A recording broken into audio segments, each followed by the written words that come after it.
Good morning, guys, and welcome to the news. Oh my gosh, we got a ton of 12-volt news for you, but before we get to the news, we gotta look at the weather.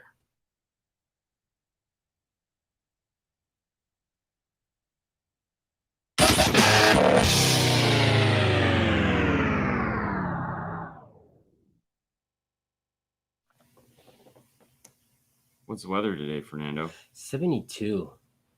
This is 72. Partly cloudy, 72. Partly cloudy, like Siri always Do we says. have a high today? Yes. 75. The low is gonna be 64. Ron wins. Oh, wow. I'm sorry. Sucks to be you, Ron. Just gonna say. We did get some pictures yesterday of snow. Yeah. A buddy of ours up in Canada. We call him Canadian Marty. He sent us pictures of snow in his yard. And I have to tell you, my heart goes out to all you Northerners. That was crazy. I've been there, done that. And it was fun when I was a kid. As an adult, no, good. No. But hey, you get to see the seasons change. 25. You know, you get to see. Oh, there we go. See, we knew it wouldn't last. It's cold here in your home state at 34. That's why I left, amongst other things. It was 73 yesterday, 53 today. Wake up, bro. No, I'm ready to go. 2 minutes in, I'll be rocking and rolling. We got a great show for you today, guys. I lie. I've been up way too late getting the Rockford and a shave. I'm with you. Just feeling lazy. Rockford video got done last night. Finally. Yep. So I have to do the final walkthrough tonight. Yep. Preview it all. So it turned out to be an hour and 33 minutes, 34 seconds, 32 milliseconds. Because I don't know why it breaks it down like that. 32. No, 33, 34, 32. Okay. Well, we should play the lottery. No, why would I do that? Either way, that's done. So we'll get that. Hopefully they'll approve it, and then you guys will get to see that next week, which is honestly some of the best news I've heard. Yeah, pretty much. All right, guys. So this is it. Thank you so much for watching. Don't forget. No. Woohoo! All right, let's hop to it. We got some stories. One comment I have to make is I listen to a lot of the NPR stuff. Not the Tiny Desk. The Tiny Desk is fun, but just regular news shows. And I was listening to one the other day, and it's a half-hour-long show, and they probably make a ton of money doing it. But it was amazing, like, how slow they walk through this thing.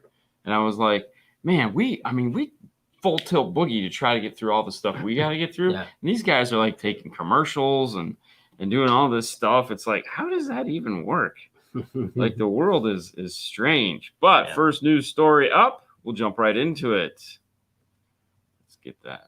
Where do you want us? Do you want us in that right corner? There, perfect. It's good. Pioneer hints at new CarPlay features. Did you watch Apple's keynote? You didn't watch like a summary of Apple's keynote a couple months ago when they did it back in August? I think you did, because you did, because you told me about all the new features of the phone. That's when you came in and said, have you seen the new camera? Oh, yes. Okay. Yeah. Which, by the way, is right here. Showed up yesterday. Fernando's rocking, so expect awesome videos from him. The one you got yesterday is not a product of that. But my point is, one of the things that they talked about in that was how they are looking at expanding, wanting to expand the capabilities of CarPlay into the car for multiple features. Correct. For Pioneer to make this statement, it's kind of funny because it's like, I have nothing against Pioneer. It could be anybody that said this. Could have been Sony, Kenwood, JVC. It doesn't matter. Power Acoustic. It doesn't matter. My point is, this is a technology that these guys had nothing to do with and has managed to make them money. Like, there's nothing better than somebody else going into your industry and going, you know what, guys? You guys kind of suck. Here's this cool tech we came out with to work with our stuff. You want it for your radios? Yeah, that sounds like a good idea. And then they put it in the radios, and now they can sell radios. Because before then, it was like they had their stuff, which was kind of clunky and stupid. Right. But then to say something that Pioneer hints at like Pioneer has anything to do with it, they don't. So basically what they're saying is, hey guys, remember those companies, Apple and Android? They're going to come out with more stuff that might make our radios more desirable to put in your car. Doesn't that sound like fun? Because we can't invent anything. Our wheel is done spinning, man. I just thought it was funny. Don't get me wrong. I like Harry. Harry's a great guy. Harry has nothing to do with this. And hey, why would you not promote the fact that somebody else makes cool stuff that you get to put in your radio and might integrate with your car and add more cool stuff so we can sell more of our radios? Yeah. I mean, why not? Yeah. Apple has single-handedly saved their bacon so many times. It's not even funny. And if you don't know what I mean, like iPods, the iPhone in general, Apple CarPlay, Android is right in there, but not as important to it. Android Auto has definitely been great, but they really didn't bring much to the table before then. So, hey, man, wait for Apple to come through again and save the day for the aftermarket car audio industry. Yeah. Boom. I know. Anyway, cynical, just a little bit. How do you feel about small amplifiers? I love small amplifiers. Look at the size of this. Believe it or not, this is a 5-channel amplifier. And I know what you're thinking. What? Soundstream has just announced it has started shipping the new ST5.1300D 5-channel amplifier. So we're looking at a 1300 watt, apparently. I don't know how. Reality power is 90 by 4, 300 by 1. And it comes with a bass knob, as you can see there in the picture. I'm liking these small amplifiers, and I'm liking what they're doing. I still don't understand why we can't get these things in a head unit. Like, I understand heat and all that, and noise and whatnot. And I like what Alpine is doing, putting the small little packs that can bolt onto the back of their short chassis radios. Cool idea, but why do we not have a 5-channel yet? Even if we had a 5-channel that's 25 by 4, 100 by 125 by 1, I think that would be pretty cool. And there again, this is 90 by 4, 300. It's about the same size as that Alpine, maybe a little bigger. I get it, but I don't think we're that far away from that. Or just put a bigger amp, like Sony puts that big amp into their radios. Yeah. Okay, so make an amplifier power pack that clips on the back. There again, in my mind, the aftermarket radio world is kind of, well, it's decreasing drastically. However, I don't know, man. I just it's always befuddled me. Why not put a better amplifier in there that we can actually use? You know, you see some of these DSPs that come now with 4 channels of power, 6 channels of power, 8 channels of power. So you get like a 8-channel amplifier with 12-channel DSP. Right. You don't have to use it, but it's there if you need it. Alpine, when they came out with the 850S, that 8 channels, no one was like, I don't know what I'm going to do with this. You were all looking at it the wrong way once we figured out that, like, no, dude, it's still 12-channel DSP. And sometimes you just need channels to do dumb stuff like, I don't know, run a center channel, run rear speakers. So, either way, if you're into the Soundstream game, they've got a new amplifier for you in that small world of amplifiers. Oh, hey, went away. Shortage causes leading car manufacturers to delete Sirius XM and HD radios. This is brought to you by the ever-increasing. Did you know there's a pandemic going on? And in that pandemic, it has caused tremendous amounts of shortages? Yeah. Wow. I didn't know that. I know. You're just as befuddled and shocked as I am. Yes. Wow. It's an unreal thing. So basically what this story is reporting is something that we've all, I say all of us have kind of known for a while. But I'm still amazed, like, how many, when you were walking out, how many people at SEMA were like, just totally like didn't understand the product shortage thing? Like, and I only say SEMA, not because that's where we were. There's lots of people. Yeah. And people complaining about, like, man, I can't believe how long it takes to get something. what rock are you living under? Yeah, that's it. I had a guy, I was talking to a customer the other day, and he was like, yeah, man, it's been really hard for me to get stuff. Where, what? I mean, but there again, to be fair, if like the world is not in your wheelhouse, like a lot of these younger people, it is not. It's not. Like, hey, this shortage is not affecting Haley in any way. It's just not in her wheelhouse. She doesn't care. It doesn't affect her YouTube content that she gets to watch. It doesn't affect anything, really. I mean, she's got to wear a mask to work, which sucks. So knowing about the chip shortages and things that are going on in the world, probably not high on her radar. But what this is basically talking about is how BMW and some of their models has decided to pull the $350 Sirius XM tuner because they can't get them. It's funny because just Sirius XM is keep upgrading all the stuff in cars. Like, we're going to give you like 6 months and we're going to give you a different packaging on the brand new cars, get more access and get all this. But in reality, it's like you can even get chips like this.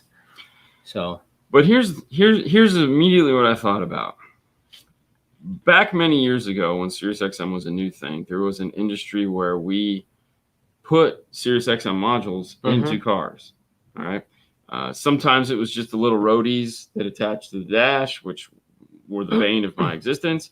And other times it was PAC making interfaces to allow us to put Sirius XM into the factory radio. Either way, when they said the tuners were like $350 and they're offering a credit of $350, it's going to cost way more than $350 to put that tuner in that car if it doesn't come with it from the factory. It would be one thing for them to say, hey, listen, here's the spot where the Sirius XM tuner goes. We don't have it. Here's a $350 credit, or here's a $350 voucher so that you can come back, and this is what it's going to cost to put in. Because if the tuner is $350, they're still going to charge them $150 to put it in. Yeah. If it's capable of even doing, plus, they're going to have to reflash the radio because we got to do that. And if they want to do it aftermarket, that's $1,500. So it's a lose big time for anyone that's buying a car without it that was supposed to have it. Yeah. Oh, that's going to be crazy. There you go. No more kicker quad box. Yeah. They will. She won't get to watch the reviews of Starbucks and stuff like that.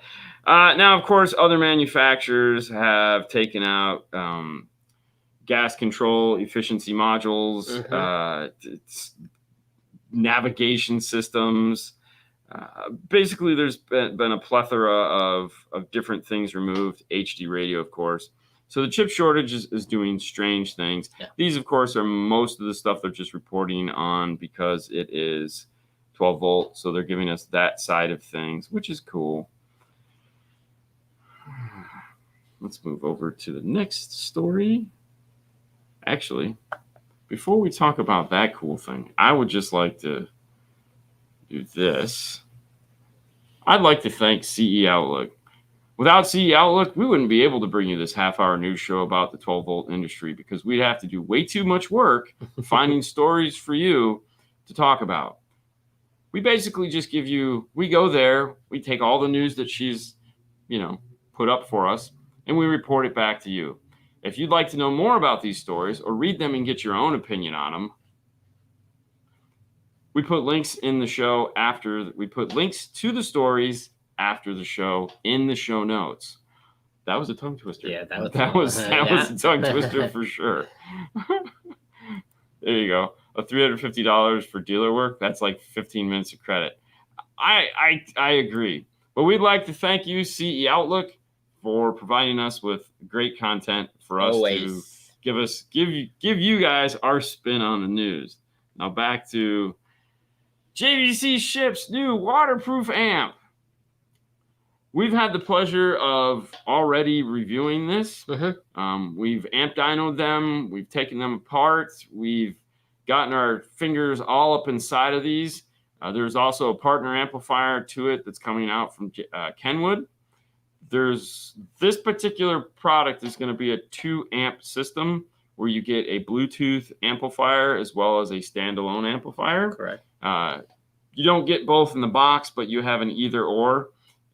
The controller Bluetooth has, which this is probably not. This is probably just a regular amplifier. I don't think the Bluetooth version of the amplifier is coming out yet. Because of chip shortage. But these amplifiers are beasts. They're tiny. They're only like this big. We'll have that review hopefully out in the next 2 weeks where we get to amp dyno them and have a lot of fun. We, of course, got to play with them way back in June, I think. Yeah. But unfortunately, we were under NDA and couldn't talk about them. Even though they were actually showing them at some shows, we still weren't allowed to bring them up or mention them or any fun thing like that. It is waterproof. This means you can still... Yeah. Yeah. If you go fast. If you're quick. All right. Exactly. Because as we both know, waterproof or IP6 rated is not a forever thing. There's a time limit to how long it will stay waterproof, and also pressure that is imposed on the product as it sinks to the bottom. Bummer, right? Yeah, for sure. However, this is not just for boats. This is made for power sports and also cars. Let's be honest. A lot of these little marine amplifiers are my favorite to install because they're small. Any mobile. Yeah. Yeah. I almost wish they would make a mobile version of it that didn't like a 12-volt car version of it with all the other crap removed, but it's like they're not that big anyways. No, you can hide them. It's fine. Yeah. Yeah. Was Chip even still a name? Let's be honest, as cynical as most people are nowadays, they probably want to name their kid Chip. Because like, think about it. Like, most parents like to kind of name their kids after an event, like Montana. Why'd you name your kid Montana? You know why. Vegas. Because I was living in Montana. Not a chance. No? Okay. No, not a chance at all. Anyways, Chip and Dale. Twins? Yeah, Chip and Dale. Wrapping up that and moving into another story. We didn't even bother to copy and paste this because it's like, hey, it's the whole thing. High-end System is a CES Innovation honoree. I don't really know what that means other than to say you're not the winner. And hey, next month, for those of you guys that don't know, is CES. Consumer Electronics Show. Basically, it's the place where the world gets to showcase all the consumer electronics that are willing to pay a large sum of money to hang out in Vegas to be there. The 12-volt industry has slowly but surely kind of backed away from this because, for one, they charge a lot of money, and two, the interest is just not there. Most people are not going to this show in the 12-volt world. The price has gotten so crazy that most of the 12-volt people have moved off of campus, meaning they're not at the actual CES trade show, and they're in hotels and stuff like that. However, what this story is talking about is how they're giving some awards to Harman Kardon Flow. Apparently, this speaker system here, because of its component set with add-on after purchase mid-range and thin crossovers, good morning, gets a 2022 Innovation Award because we have never seen a 6.5 tweeter with a small crossover that you can add a mid-range to. Oh, wait, JBL's been doing that for the past 3 or 4 years. I think even Sony's been doing that too. I don't know. Either way, hey, I think this is if you entered, you win. I mean, you not to knock Harman Kardon. I got no problems with them. I just think it's funny. So this article, what they basically did here, one of the cool things that for me, I guess, could win the award is they have a 2.5 and a 3-inch that you can substitute out, which I think is a cool idea. Personally, I feel like most speakers should just go to a la carte anyways. Like why we're for. Here's the funny thing, okay? When I started this years ago, you bought a set of tweeters, you bought a set of mid-range, you made passive crossovers. Some people made passive crossovers, and then we got the wonderful idea that'd be great to put it all into one box. There again, JBL, one of the first manufacturers to do that. You could buy a set of 6-inch components. It was all in one box, easy to buy. Had that cool T06 JBL tweeter, passive crossovers. Life was great. We didn't know what to do with passive crossovers, so we just shoved them into the doors, let them clunk around, get all wet and rust out. It was a good time.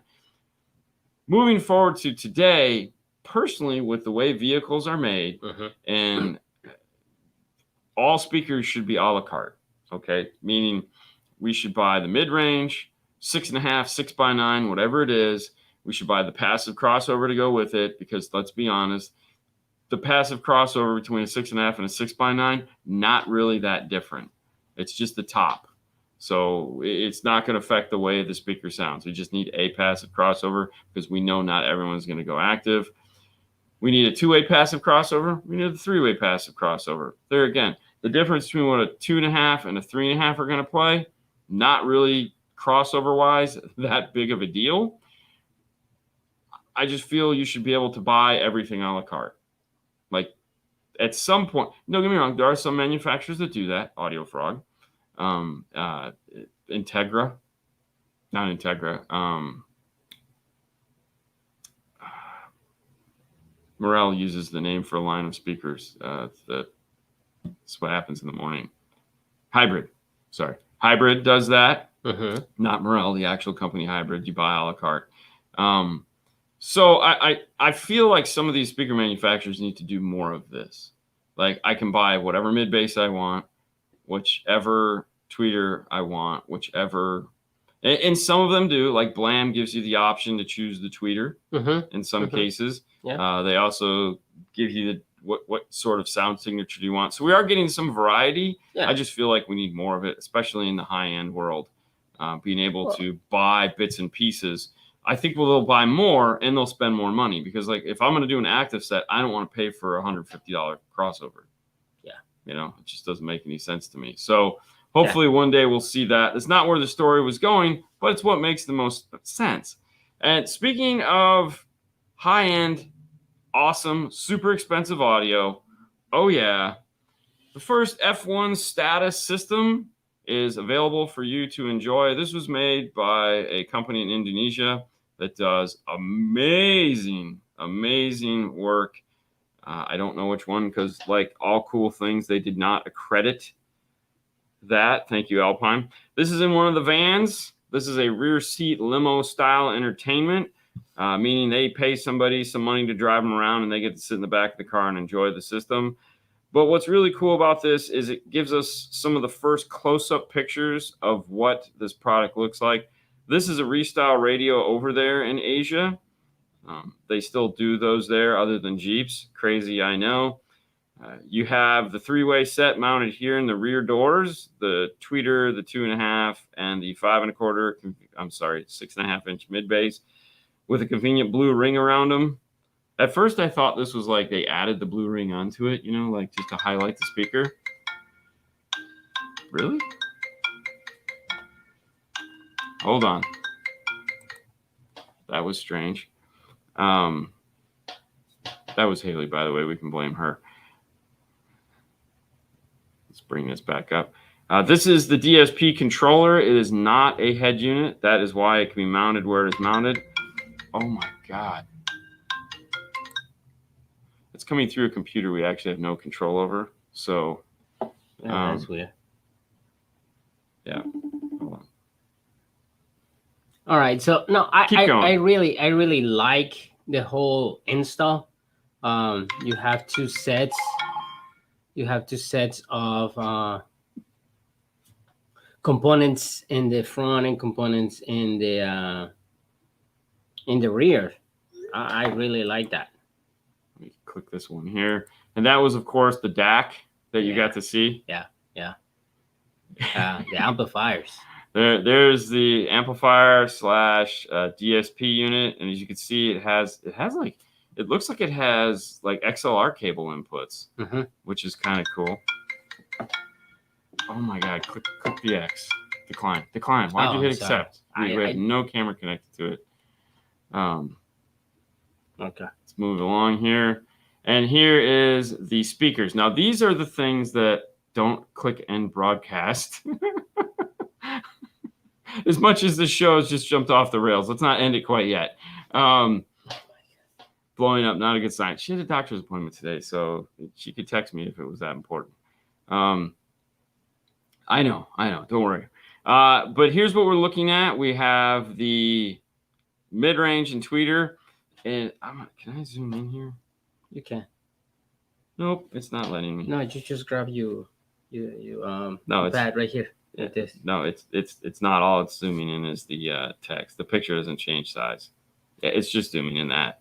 Either way, the surround on this is pretty incredible looking. It's like this inverted triangle shaped. It looks like a saw blade. Like it could definitely do some really bad things to you, but obviously not, because it's just a mid-range. It's got this cool copper ring around the the little auto former here in the middle, the lug, as it were. The mid bass is the same. You see that cool copper ring, inverted dust or inverted surround. Yeah, everything about this just looks super sexy. I mean, we didn't get to see it up close in any of the pictures they gave us. There's the subwoofer, the 13-inch. There again, that weird surround follows through the whole thing. So I'm super excited to see this. I'm glad we finally got to see some up close pictures to it. And I find it hard to believe that Alpine hasn't bothered to provide us with any of those, because why would you want to provide us with up close pictures of this $35,000 system? No kidding. Yeah. No. Probably because it's not here yet. Yeah. Well, either way, they had pictures. Well, they have pictures from them. Yeah, but over there, they had to ship them some. And whether I'm saying Alpine, not Alpine USA, Alpine Japan. Okay, the parent company, the guys that provided Alpine USA. It's like, give us some pictures, man. I mean, listen, everyone's gonna poo-poo it and talk crap about it from afar, but once you see it up close, you're like, oh, I've never seen anything like that before in a speaker. Wow, okay, this is what happens when you give somebody unlimited budget to go as creative as you want. They start thinking outside of the box and coming up with stuff that we've never seen. Does it work? I'm just waiting. I'm just waiting to see some pictures.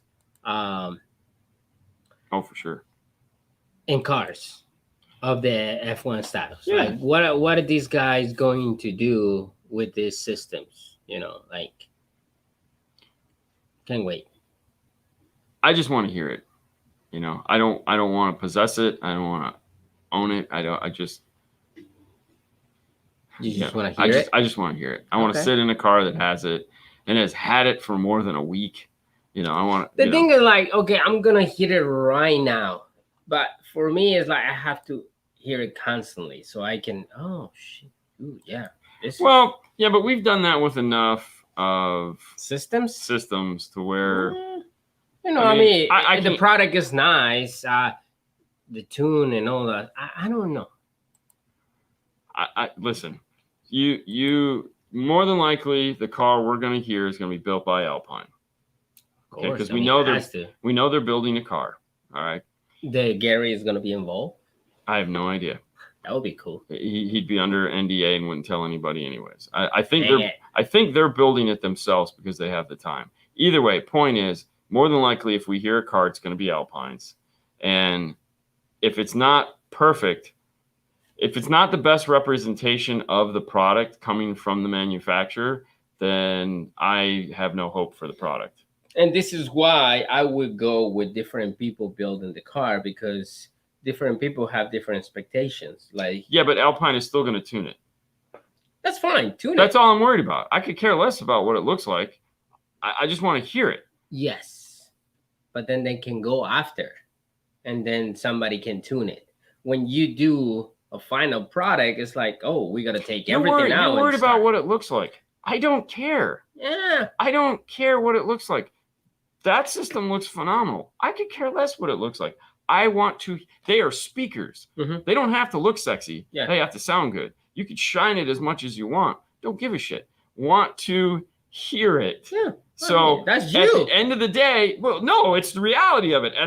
When all the cards are on the table, Alpine is going to bring the car. They're going to be the ones that have tuned it. So it doesn't matter if we built it or Tom built it or whoever built it, Gary built it. Yeah.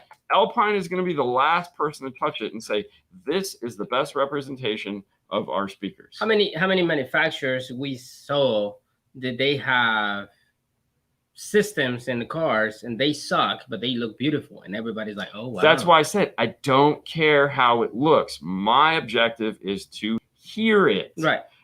I have seen manufacturers bring cars that other people have done, but I have not seen listen. When we go to when we go to Knowledge Fest, there are none of those cars there that are built by the manufacturer other than like DS18. Okay, they bring cars from shops. Most of the guys that train do not know how to tune a DSP. We know this because we've talked to guys that go and help other people tune their cars. Okay. Alpine has been in the DSP game longer than 90% of the people out there. Yeah. They're going to tune their own car. I want to hear what they think is the best representation of their vehicle. And whoever builds the car for them is going to build it to how they want it, not anything else. So this is a customer's car on here. It's cool. Do what you want. Okay, sit in the back seat. Probably sounds amazing. I want to hear Alpine's take on this. We know Alpine can build a car. Yeah. That's it. That's all I'm saying. Listen, man, we've sat in how many Focal cars made by how many different dealers and just been like, they're not they're not Focal cars. They're just some shop. And they brought them into the booth, and people go, "Oh my God, that's amazing!" So Nick never goes, and it's like, "Oh, let me go take a look." Probably not, because when does he have time? Okay. We heard Nick's truck. Okay. That was probably the only truck where he sat there too. Dude, he spends hours over weeks tuning a car. Okay. So we heard his best representation of his speakers, and we were impressed. You know, that was the Illusion 3.5s in the dash, 6.5s in the door. That's impressive. We've heard Brian, who has done ARC builds, his own personal ARC builds. Very impressive. Yeah. Okay. And we've sat in cars with both of their stuff and gone, this sucks. I mean, we've been in the audio control booth, and other than having a tremendous amount of bass in the car, sounds crappy. So there again, my simple request is I want to hear their best representation of the product. Nothing else. I don't care who builds it. Gary could build it, which we know if he did, he'd do a great job. Yeah. It's fabulous. And like I said, I don't care who builds it. At the end of the day, I want to hear what they think it should sound like. Yeah. No, I care how they look. I understand that. But you're not putting a $35,000 system in the car and have it look bad. Some people do.